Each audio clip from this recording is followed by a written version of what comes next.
Sükut və həsrət. Sən uzaqlardasan, amma hər nəfəsimdə yaxınsan. Ruhumun hər küncündə, hər sakit anında mənimlə dolaşırsan, mənə toxunursan, amma əllərim çatmır sənə. Ayaqlarım dolaşıb, addım ata bilmirəm.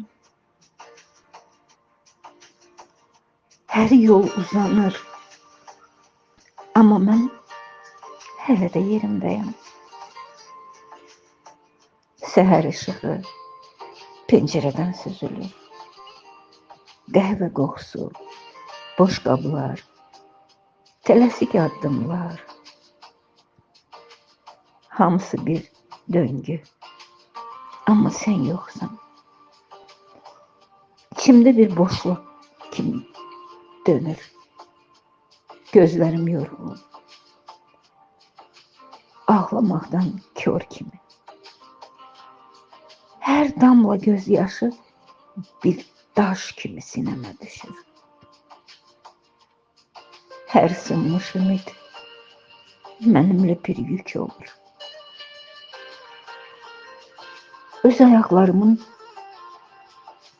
öz övladlarımın gülüşü, evin səsi, bir qohumların istiliyi, hamısı yaxın.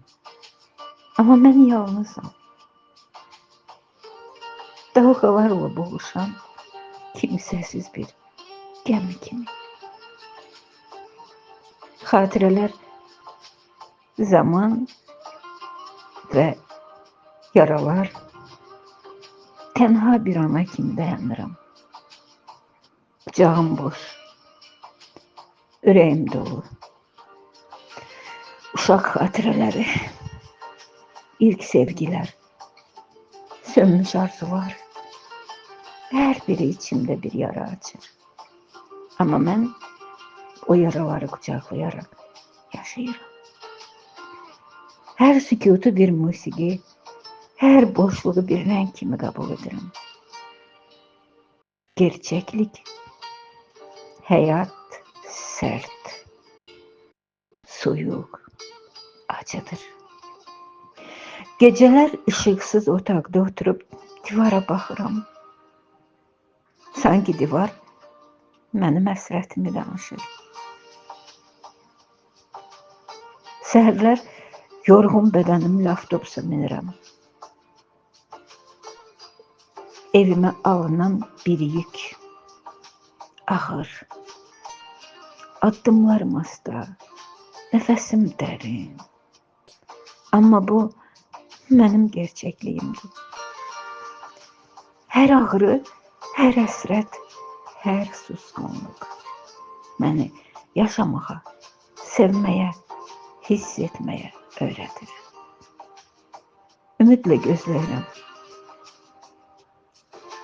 Sən uzaqlardasan, amma bilirəm ki, bir gün sən də bu susqunluğu, bu ağırlığı, bu sevgi ilə dolu tənhalığı görəcəksən. Və bəlkə o zaman ayaqlarım yenidən yola çıxacaq. Qollarım səni qucaqlayacaq. Gözlərim isə ilk dəfə yalnız sənə baxacaq. Yaşamaq və güc. Amma o ana qədər mən yaşayıram. Hər qırıqda, hər boşluqda, hər susqunluqda, hər göz yaşında, hər xatirədə həyatımı sevgi, həsrət və gerçəkliklə doldururam. Çünki insan ruhu ən çox acıda parlayır. Və mən sanki kırık bir ışık kimi Her karanlık geceden sonra öz parıltımı tapırım.